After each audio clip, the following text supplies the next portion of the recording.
Ano, ma'am? Nung pagkatanggap ko sa'yo nito, mga isang buwan lang, tumaas na kaagad yung money ko. Yes. Totoo yan, ma'am. Yeah, tumaas siya. Sabi na paggawa ko na yung bahay ko na marami na akong na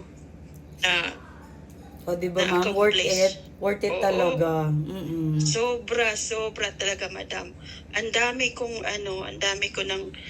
ring taong natulungan na. Talaga? Pero dapat mag-ipon ka sa'yo, ma'am, ha? Oo, nag-iipon ako para sa sarili ko din. Very good. Wow. Yeah, kasi gusto ko kung magre-retire ako, meron akong ipon.